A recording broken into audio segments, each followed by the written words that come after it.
você já está há 10 anos nesse mundo e a gente vai falar sobre isso, mas já produzia conteúdo, você já vive esse mundo também da internet e tudo. Você está vendo um hype da corrida por essa até necessidade de ter outras majors, né? Acho que Sydney teve 30 e poucos mil inscritos, 50 mil inscritos, sei lá, acho que Berlim foi 50 mil e Sydney foi 30 e poucos mil, né? Alguma Chicago coisa bateu assim. recorde também. Então, você acha que realmente está tendo esse hype da corrida? Como é que é a sua visão? Eu não acredito que seja hype a melhor palavra, porque o hype significa que uma hora vai cair, né? Sim. E eu não acredito que isso vá cair. Eu acho que a corrida ela está sendo cada vez mais pulverizada, né? Mais pessoas estão entrando nesse universo e isso se mantém ou continua crescendo, né? Então eu não vejo a corrida tendo um momento, né? Que daqui a pouco todo mundo vai enjoar, as provas vão voltar a ter 30 mil participantes. Cara, assim, a gente está falando de provas gigantes de nível mundial, mas se você pegar provas que até pouco tempo atrás eram pequenas, no Brasil mesmo, até mesmo provinhas assim de interior, né, que só quem é local fica sabendo e de repente começam a vir pessoas de outras cidades para participar, você entende que é uma coisa que está sendo de dentro para fora mesmo, né? E eu acho que rede social ajuda muito, pessoas tendo um estilo de vida mais saudável ajuda muito. É, eu acredito que essa consciência, né, de você praticar uma atividade física, principalmente naquele período de pandemia, foi algo que deu um salto também, né, e a corrida de rua acabou sendo um dos esportes mais impactados com isso. Então, eu acredito que sim, a corrida está crescendo, né, inclusive o mercado da corrida está crescendo, mas eu não consideraria um hype. Eu acho que é algo que vai ter essa continuidade de crescimento ao longo dos anos. Visão bem interessante, visão bem interessante. E eu, cara, eu concordo, assim, eu acho que, como toda modalidade, né, eu venho do CrossFit, então no CrossFit isso também aconteceu muito, e infelizmente o CrossFit, ele é uma empresa, né, ele não é só uma modalidade, É ele é uma uma empresa, marca, né? e a própria empresa está se matando, né, a própria empresa está acabando com o esporte. A modalidade nunca vai acabar, eu tenho certeza absoluta disso, né? As pessoas não vão parar de fazer CrossFit porque a Sim, marca faliu, né? Todo mundo vai continuar fazendo, só não vai ser CrossFit porque não vai ser a marca, vai ser Cross, vai ser sei lá o quê. Mas entendi. eu acho que a corrida pode sofrer um pouquinho só. É que eu nem sei, né? É porque o espectro, o tamanho do N na corrida é muito, muito maior. E aí eu não sei quanto que isso poderia impactar, mas a minha ideia é o quê? Muita gente começando a correr desorientada, né? Sem orientação profissional. E aí a gente sabe que tem lesão, né? Corrida de rua, se a gente pega as estatísticas, é um dos esportes que mais lesiona. Então, eu acho que isso não sei se isso pode, mas eu acho que talvez possa meio que dar uma atrapalhada, sabe? Nesse desenvolvimento e crescimento é que, na minha visão, também está tendo um crescimento muito rápido. Às vezes está sendo um crescimento contínuo, que isso daí não vai mudar nada e vai continuar nesse crescimento contínuo. Né?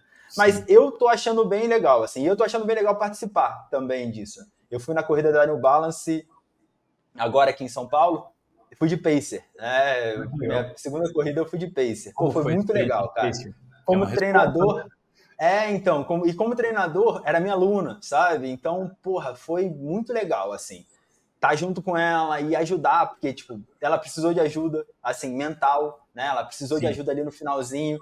O percurso aqui do Pacaembu, sabe? Sai do Pacaembu, então Sei, sei, sei. não é aquele percurso plano, né? Que é Sim, já fiz algumas maravilhoso. provas ali. Aham. Tem umas subidas que são meio chatas e tal. No finalzinho ela deu uma penada, mas, assim, foi muito, muito maneiro. Foi muito maneiro. Legal. Agora, vamos pick your brain um pouquinho, o Walter, Tá, aqui para dicas de corrida, né? Coisas mais práticas, assim. bora. Cara, primeira coisa, né? Dicas para pessoas que querem abaixar o pace em distâncias menores. 5K, 10K. O que você acha mais importante? Dicas de treinamento ou no geral, você diz? Cara, pode ser geral. Vamos falar geral, assim. Tá. Cara, para distâncias curtas, não tem como, é inevitável, você vai precisar fazer treino intervalado, né? E aí você vai ter que aprender a abraçar o desconforto. Não tem como você evoluir em qualquer distância, na verdade, se você não souber abraçar o desconforto, vai fazer parte. Mas você tem que ter uma boa leitura sobre o que é desconforto e o que é dor, né? Então você entender que aquilo está sendo desconfortável, que você está com uma dorzinha muscular ali, que é algo que faz parte do treinamento, é uma coisa. Dores agudas, dores lesivas, é totalmente outra coisa. Não insista nisso, né?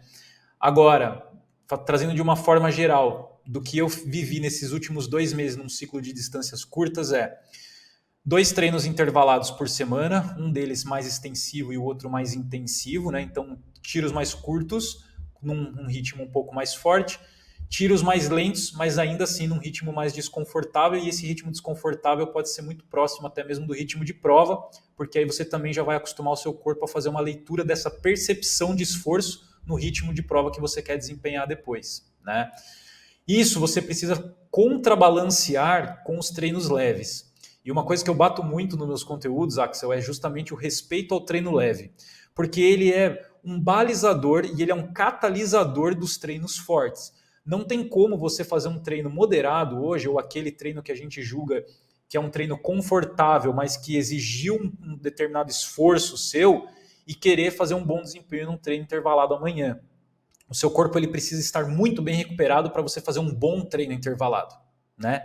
E o que eu julgo como um bom treino intervalado? Claro que isso não sai da sua cabeça, tá? Sai da cabeça do seu treinador, que é um profissional capacitado para te prescrever um treino intervalado, tá?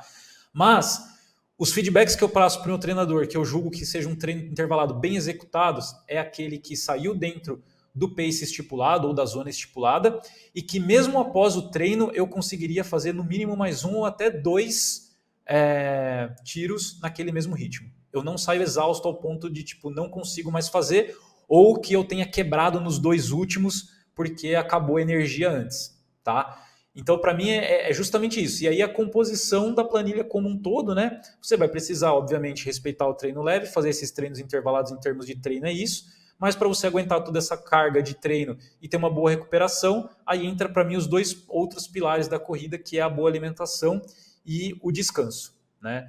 Você conseguindo equilibrar esses 3 pilares, aí você consegue evoluir tanto nas distâncias curtas, né, como foi sua pergunta, mas também nas distâncias longas.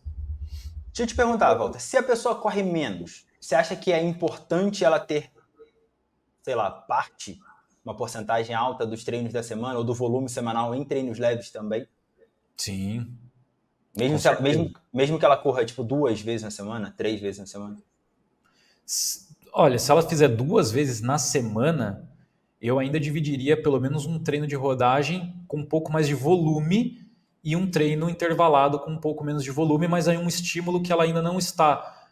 Porque para você evoluir na corrida, você precisa ter um estímulo além daquilo que você é capaz, né? Você precisa ir colocando isso aos poucos no teu organismo, né? Acredito que em qualquer esporte é assim.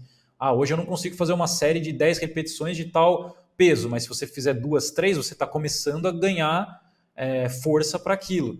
Na corrida é a mesma coisa, o treino intervalado é justamente isso.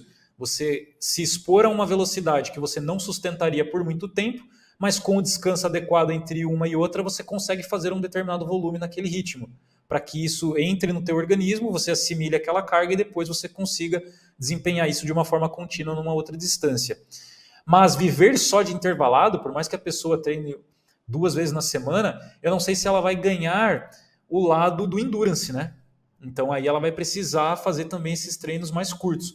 Se alguém que esteja querendo treinar corrida de fato, né? A corrida, eu costumo dizer assim, se é o teu esporte principal, porque, claro, envolve fortalecimento, que eu coloco como complementar, envolve algumas pessoas que gostam de fazer um yoga, um pilates, que eu coloco tudo como complementar. Se a corrida é o principal, aí você precisa pelo menos 3 vezes na semana, né? Porque 2 vezes na semana aí é muito difícil ter o ganho, né? Vai ser um processo muito lento, né? Não tem como. Então, 3 vezes na semana eu colocaria assim, no mínimo 1 de intervalado e 2 de rodagem ali, para manter uma proporção de 70%, 30% aí da carga distribuída. Boa. E pela sua experiência, né? Até pelos seus ritmos, se você quiser compartilhar, quanto que você acha que a pessoa tem que estar correndo no intervalado para conseguir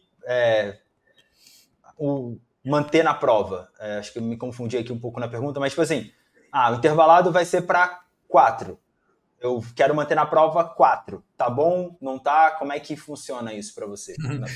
Tudo depende, cara. Depende de qual é a distância desse intervalado que você está fazendo e qual é o descanso que você vai ter também nesse treino, né? E até mesmo o número de repetições que você vai fazer.